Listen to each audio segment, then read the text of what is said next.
उत्तर प्रदेश में 2022 में चुनाव हो रहा है। वहाँ पर माननीय मुख्यमंत्री आदित्यनाथ योगी जी एक बयान दिए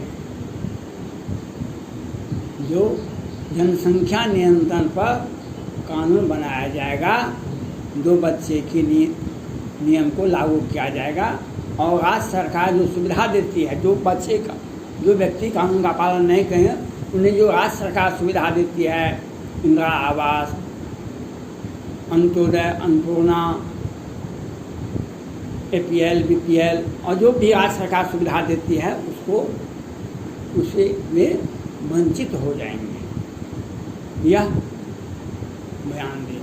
इस बात पर बिहार के माननीय मुख्यमंत्री कहते हैं कानून बनाने से कुछ नहीं होगा, लोगों में शिक्षा की भावना, शिक्षा दी जानी चाहिए। अगर शिक्षित हो जाएंगे तो माननीय मुख्यमंत्री बिहार सरकार से मैं कहना चाहता हूँ 1971 में ही इंदिरा गांधी ने जनसंख्या नियंत्रण पर कानून बनाए थे। 1971 में ही पूरे भारत में जनसंख्या नियंत्रण के लिए एक कठोर कानून बनाया गया था, 2 या 3 बच्चे ही पैदा होंगे। लेकिन क्या 1971 से आज तक आप शिक्षा प्राप्त नहीं किए? आज 50 वर्ष हो गए, शिक्षा में नहीं मिला। क्या सभी लोग शिक्षित हो गए? क्या बिहार के और सारे भारत के सभी महिलाएं शिक्षित हो गई? 1971 में ही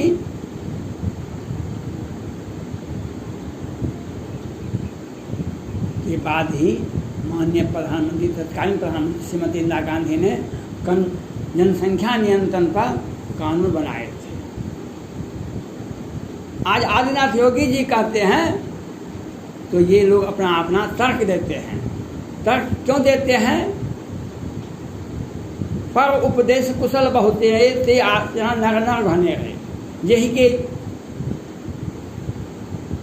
यही ते कछु निज स्वार्थ हुई, ते पर ममता कर सब कोई, सो नर मुनि सबकी रीति, स्वार्थ लागे कर सब प्रीति, जाके रही भावना जैसी, प्रभु मुहत देखी तीन तैसी। रामचरितमानस में ये पंक्ति आपने सुना होगा, कहीं न कहीं, कभी न कभी, खग जाने खग ही की भाषा। ये पंक्ति आपने कहीं न कहीं सुना होगा। आदित्यनाथ योगी जी का प्रबंधन, कोरोना से जो बचाया लोगों का जान, ऑस्ट्रेलिया के भी माननीय सांसद उत्तर प्रदेश में आए थे। ये कहते थे अगर कोई ऐसा व्यवस्था होता, आदित्यनाथ योगी जी को हम अपने देश ले आते, जो कोरोना से किस तरह से उत्तर प्रदेश के लोगों को बचाया, अगर आप कुछ दिनों के लिए दे देते हम नहीं आते। लेकिन जब बिहार के गंगा जी में लाशें बहती हुई आई तो बिहार सरकार कहते थे वह उत्तर प्रदेश से आया, उत्तर प्रदेश से आया। और ये लोग कभी भी नहीं स्वीकार किए बिहार में कोरोना है। अब पटना हाईकोर्ट पूछ रहा है, पटना हाईकोर्ट के मुख्य न्यायाधीश पूछ रहे हैं जो कि बिहार सरकार यह बतावें जो कोरोना से कितने व्यक्ति मरे हैं। तो चीफ सेक्रेटरी तो पहले वाले चले गए, मेवालाल चौधरी जी बड़े विद्वान थे और बिहार सरकार में मंत्री भी चले गए, लेकिन नए चीफ सेक्रेटरी से यह बिहार सरकार कहवाती है 6 आदमी मरा। पटना का कमिश्नर कहता है 700 आदमी मरा और मुख्य न्यायाधीश कि खंडपीठ पूछ रहा है पटना बिहार सरकार से, कहाँ कहाँ कौन पंचायत में, किस टोले में, किस मोहल्ले में, कौन वार्ड में किन व्यक्ति की मृत्यु कोरोना से हुई, आप बताइए।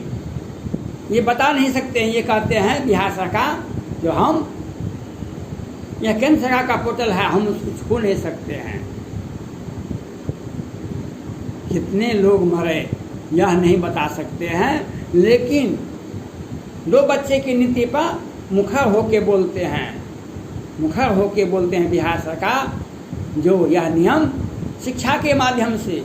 तो आप ये बताइए माननीय मुख्यमंत्री जी, इतना ही बता दीजिए, सनारी हत्याकांड के लिए आप सुप्रीम कोर्ट जाते हैं। इस केस को पटना हाई कोर्ट ने खारिज कर दिया, लेकिन मधुबनी के बेनीपट्टी के मोहम्मदपुर गाँव में 5 राजपूत की नृशंस हत्या होती है। एक व्यक्ति आज भी जीवन और मौत से हॉस्पिटल में भर्ती है। वह हत्या करने वाला व्यक्ति कौन कौन था? नवीन झा, परवीन झा, रावण सेना संगठन के अध्यक्ष, भूमिहार सेना संगठन और ब्राह्मण सेना के संगठन को प्रोटेक्शन किसने दिया? कि दिन के उजाले में 12 बजे से 3 बजे हत्या कर दी जाती है और सारे लोग भाग जाते हैं। पुलिस 4 घंटे देना फिर, और उसी सुरेंद्र सिंह के बेटे को हजन एक्ट में फंसा कर पहले ही जेल भेज दिया जाता है। और बिहार सरकार की पुलिस वहाँ 4 घंटे के बाद आती है। उसको देखने के लिए नहीं गए थे, लेकिन सनारी हत्याकांड के लिए आप सुप्रीम कोर्ट जा रहे हैं। क्यों? क्योंकि आपके विरुद्ध में आपने जो बिहार विधानसभा का चुनाव जीता है, उसमें 30 याचिकाएं पटना हाई कोर्ट में लंबित है। चुनाव में जो मतगणना में जो हेरा फेरी हुआ, उसके विरुद्ध में बिहार में जो घोटाले दर घोटाले होते हैं, आपने बहुत अच्छे ढंग से सृजन घोटाले के बड़े आरोपी को लोअर कोर्ट और वैकेंट कोर्ट से जमानत दिलवा देते हैं। लेकिन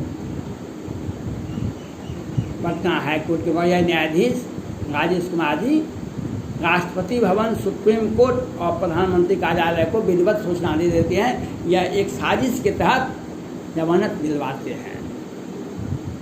लोअर कोर्ट और वैकेंट कोर्ट से बिहार में कोरोना से कितने हजार लोग मरे, आप ये नहीं बताते हैं। यह नहीं बताते हैं, क्योंकि हजार मरे हैं।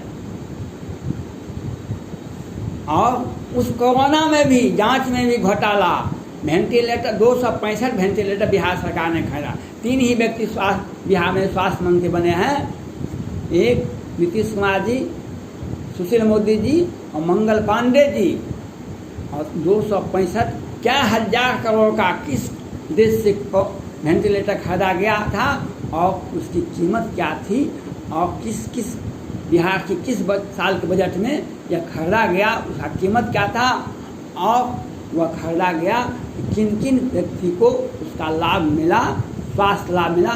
बिहार के विधायक बेचारे, उनकी पत्नी को कोरोना हो गया था, वे बेचारे सोच रहे थे, भटक रहे थे कि हमारे पत्नी को वेंटिलेटर का सुविधा दिया जाए, लेकिन बेचारे माननीय विधायक जी का पत्नी मर गई, लेकिन वेंटिलेटर की सुविधा उसे नहीं मिला। और बिहार में ऑक्सीजन घोटाला, 194 मीट्रिक टन ऑक्सीजन केंद्र सरकार बिहार को देती थी, लेकिन ये 90 टन उठा देते हैं, उसमें भी घोटाला। हजार में कितने में वेंटिलेटर और सिलेंडर बिकता था बिहार में। और बिहार में जब महिला कोरोना पॉजिटिव हो जाती है, वह इलाज कराने के लिए पारस हॉस्पिटल आते हैं। उनके पीड़ित महिला के साथ बलात्कार होती है, उसकी 30 वर्षीय बेटी बिलख रही है, लेकिन बिहार सरकार की पुलिस कहती है कल ठीक हो जाता है तो मैं बयान लेता हूँ। तो आप बिहार में ही मुजफ्फरपुर है, जहाँ पर 11 बच्ची की हत्या होती है, 34 साल वाला। सुप्रीम कोर्ट, तत्कालीन सुप्रीम कोर्ट संज्ञान लेते हैं और बिहार में ये कहते हैं कानून का राज है, और दिन के उजाले में मोहम्मदपुर में 5-5 राजपूत की हत्या होती है, हत्या करवाती है बिहार सरकार। और कहते हैं जो बिहार में कानून की व्यवस्था है, और सेनारी हत्याकांड के लिए सुप्रीम कोर्ट जाते हैं दिखावे के लिए, और सुप्रीम कोर्ट जाते हैं और दिन के उजाले में मधुबनी की बेनीपट्टी मोहम्मदपुर में दिन के उजाले में रावण सेना संगठन के अध्यक्ष, भुइयाँ सेना संगठन अध्यक्ष दिन में हत्या करवाते हैं, हत्या करती है।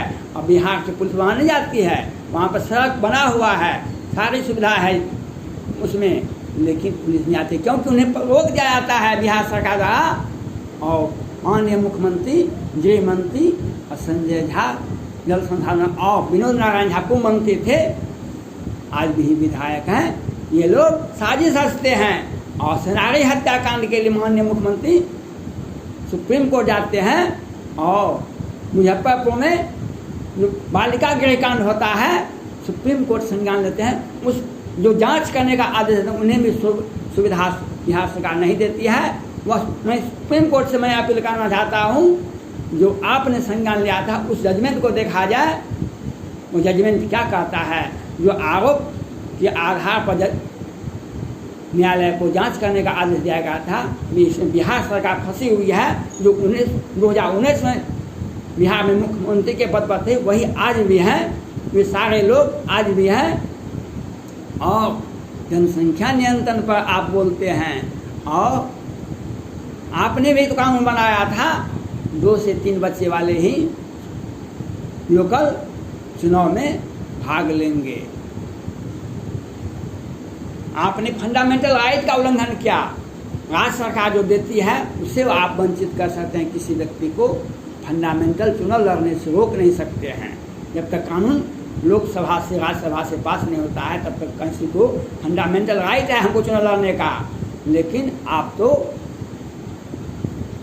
आप हैं और कहते हैं आदित्यनाथ योगी जी का यह अनुभव नहीं है, वे सही बात नहीं बोलते हैं। आप ऐसा क्यों बोलते हैं? इसलिए कि आपको भावना है हमारा पार्टी पूरे भारत में एक चुनाव लड़े। और जैसे आप झारखंड में गए, पश्चिम बंगाल में गए तो क्या मिला?